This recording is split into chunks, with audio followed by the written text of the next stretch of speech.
নবী সাল্লাল্লাহু আলাইহি ওয়াসাল্লাম বলেছেন 5টা জিনিস আসার আগেই 5টা বিষয়কে মূল্যায়ন করো। 1, তোমার বার্ধক্য আসার আগেই তোমার যৌবনকে মূল্যায়ন করো। যৌবনের গুরুত্ব পেলেন তো এবার?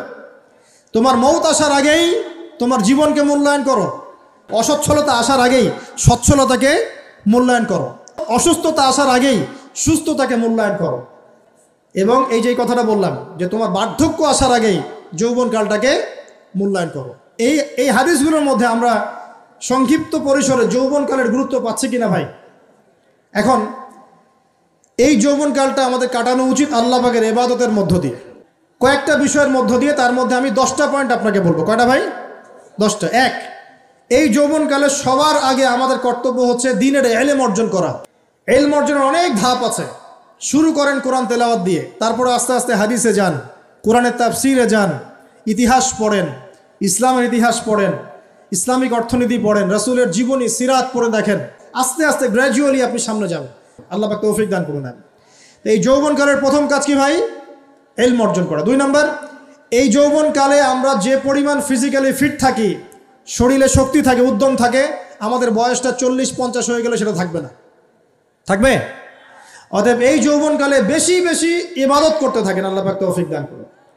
এই যৌবনকালে 5 ওয়াক্ত নামাজ তো পড়বেনই, এর পাশাপাশি নফল নামাজগুলো পড়ার চেষ্টা করবেন। এর পাশাপাশি আপনি চেষ্টা করবেন তাহাজ্জুদের ওয়াক্তে একটু নামাজ পড়ার জন্য, কমপক্ষে 2 রাকাত, কমপক্ষে 2 রাকাত, অ্যাটলিস্ট 2 রাকাত নামাজ তাহাজ্জুদের সময় পড়ার চেষ্টা করি। আল্লাহ আমাকে তৌফিক দেখ, আপনাদের সবাইকে তৌফিক দান করুন। ওই সময় আপনি যে দোয়াই করবেন আল্লাহর কাছে কবুল হবে ইনশাআল্লাহ। যে দোয়াই করবেন আল্লাহ কবুল করবেন ইনশাআল্লাহ, যদি আপনার রিজিকটা কি হয়? হালাল হয়। হারাম রিজিক দিয়ে ইবাদত কবুল হয়? হারাম রিজিকের দোয়া কবুল হয়? কবুল হয় না।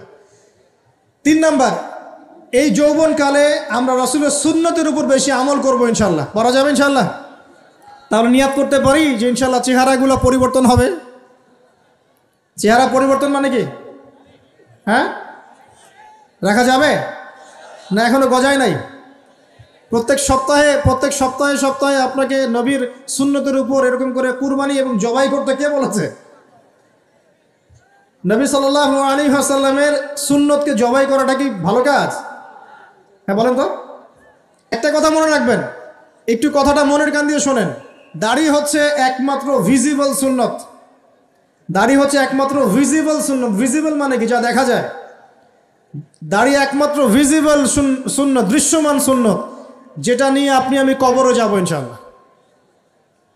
আর কোনো সাইন দেখে বোঝার বুদ্ধি নাই এই ব্যক্তি কত বড় মুসলিম, কত বড় সুন্নতের পাবন ছিল। খালি কপালের সেজদার দাগ আর চেহারার দাড়ি বাকি থাকবে। কথা বুঝতে পারছেন ভাই? নিয়াত করা যায় একটু, দাড়ি ছেড়ে দিব। আল্লাহ পাক আমাদের সবাইকে সুন্নাহর উপর আমল করার তৌফিক দান করুন।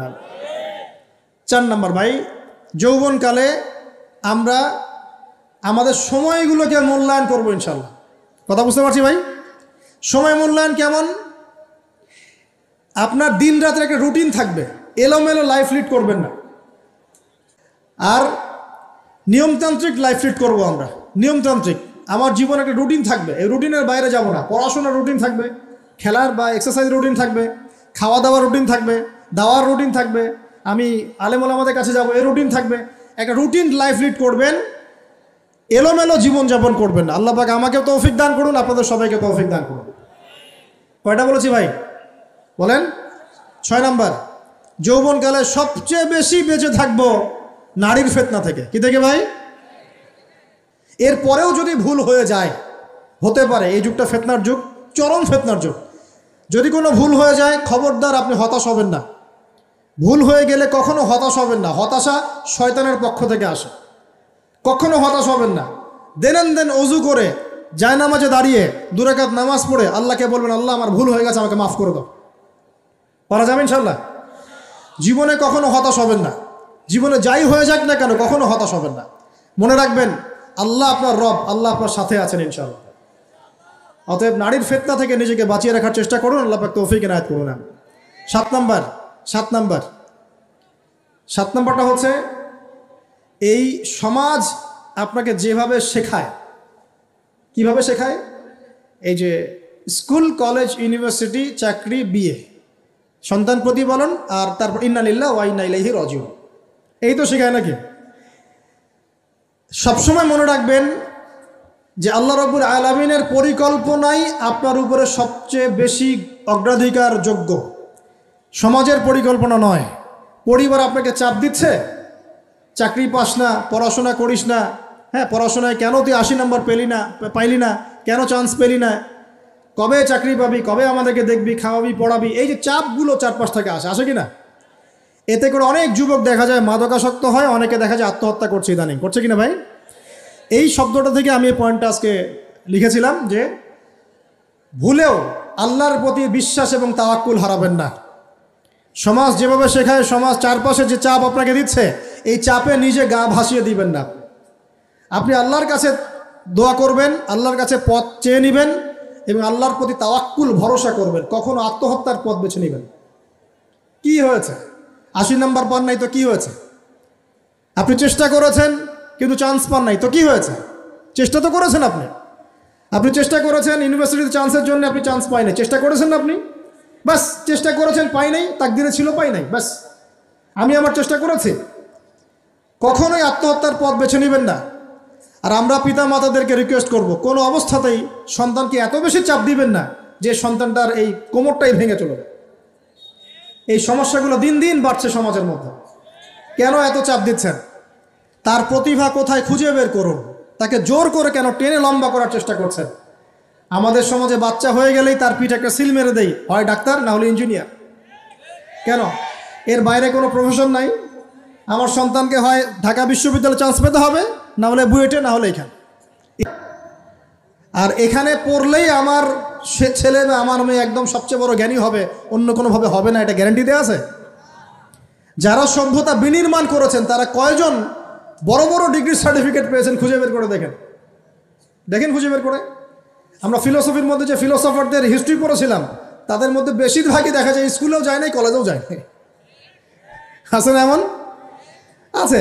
আমি বলছি না আপনারা যাবেন না, আমি বলছি জ্ঞানের মানদণ্ড এটাই নয় যে আমার সার্টিফিকেট অর্জিত হয়েছে। সার্টিফিকেটটাই জ্ঞানের মানদণ্ড নয় তো। হ্যাঁ, প্রতিযোগিতার একটা জগৎ আছে, আমাকে সে জগৎ উতরাতে হবে, আপনি চেষ্টা করবেন। 8 নম্বরটা ইম্পর্টেন্ট এবং এটা আপনাদের জন্য মজাদার। সেটা হলো 8 নম্বরটা বেশি ইম্পর্টেন্ট। এটা হচ্ছে দিনের পথে চলার ক্ষেত্রে আপনি অনেক রকম মতবাদ পাবেন সামনে। কেউ বলবে আমারটা সঠিক, কেউ বলবে না ওরটা নয়, আমারটা সঠিক, কেউ বলবে না আমার দলটা সঠিক, কেউ বলবে না ওর সংগঠন সঠিক। এগুলো আপনার কান ভারী করে ফেলবে একদম। তখন মনে হবে যে আগেই ভালো ছিলাম রে ভাই, নামাজ পড়তাম না, এখন নামাজ পড়া শুরু করে দেখলাম যে আরে হাতটা বাঁধবো কোথায় এটাই তো ফিক্স করতে পারতেছি না। এখন আমার কিছু তো অভিজ্ঞতা আছে ভাই, নাকি ভাই? ওর আলোকে একটা কথা বলি, সেটা হলো সমাজে কিছু ইখতিলাফি মাসআলা আছে, এই মাসআলাগুলো কানেও ঢুকাবেন না। আপনি ইবাদতের মধ্য দিয়ে আল্লাহকে পাওয়ার চেষ্টা করবেন। এবং চিরায়ত একটা ইসলাম আমরা ফলো করছি না? এই ইসলামের মধ্যে এমন কিছু নাই যেটা আপনাকে জাহান্নামে নিয়ে যাবে, এমন কিছু নাই। হ্যাঁ, প্রত্যেকটা ঘরানার মধ্যে কিছু বিভ্রান্ত মানুষ থাকতে পারে, এমন কিছু মানুষ এমন আমল করছে যে আমলটা হয়তো কোরআন এবং হাদিসে নাই। এটা তার সমস্যা, কোরআন সুন্নাহর সমস্যা নয়। কথা বুঝতে পারছেন? এটা তার সমস্যা, সে এটাকে সেই বেদাতটা করছে, সেই শিরকটা করছে। তার মানে এই নয় যে কোরআন হাদিস আমাকে শিরক শিখিয়েছে, বেদাত শিখিয়েছে।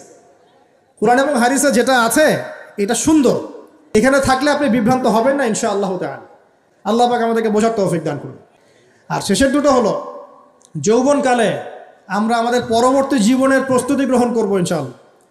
আর সবশেষ যেটা বলতে চাচ্ছিলাম, দেখুন যৌবনকালে আমরা যা করতে পারবো অন্য সময় পারি না। তাই এই যৌবনেই ইলম অর্জন করে আল্লাহ পাকের দ্বীনের এই দাওয়াতের মেহনত আমরা শহরে শহরে, গ্রামে গঞ্জে, জেলায় উপজেলায়, প্রত্যন্ত অঞ্চলে সমস্ত জায়গায় পৌঁছে দেবো ইনশাআল্লাহ। যৌবনকালে আমরা বেশি বেশি দাওয়াতি কাজ করার চেষ্টা করবো, আল্লাহ পাক তৌফিক দান করুন। যতটুকু জানেন, আপনি এতটুকু জানেন না যে নামাজ পড়তে হয় 5 ওয়াক্ত, তাহলে নিজে পড়েন, মানুষকে নামাজের দাওয়াত দেন। আপনি এতটুকু জানেন না যে ভাই সুদ খাওয়া হারাম, জানেন কি না ভাই? ব্যাস আপনি মানুষকে বলেন যে ভাই হালাল খাই, সুদ না খাই। আপনি এতটুকু জানেন না যে জেনা করা হারাম, বাস আপনি আপনার বন্ধুকে দাওয়াত দেন, ভাই জেনার দিকে যাস না এবং হারাম অ্যাফেয়ার্সে যাস না। যতটুকু জানেন অতটুকু মানুষের কাছে পৌঁছে দেন, আল্লাহ পাক তৌফিক দান করুন। যুবক ভাইদেরকে আমি এই 10টা নসিহত করলাম আজকে। এই নসিহতগুলো একটু মেনে চলেন, যৌবনটা সুন্দর হবে ইনশাআল্লাহ। মোটা দাগে কথা হচ্ছে ইলম অর্জন করতে হবে। রাজি আছে কিনা ভাই? রাজি আছে কিনা বলেন? ইলম অনুযায়ী আমল বাড়িয়ে দিব। রাজি আছে কিনা? আমরা যৌবনকালে হালাল রিজিক অন্বেষণের চেষ্টা করব। রাজি আছে কিনা? যৌবনের সময়কে বিন্যাস করে চলবো, এলোমেলো জীবনযাপন করব না। রাজি আছে কিনা? নারীদের ফিতনা থেকে বেঁচে থাকার চেষ্টা করব। রাজি আছে কিনা? আগামী দিনের জন্য, ইসলামকে এগিয়ে নেওয়ার জন্য দাওয়াতের মেহনত করব। রাজি আছে কিনা?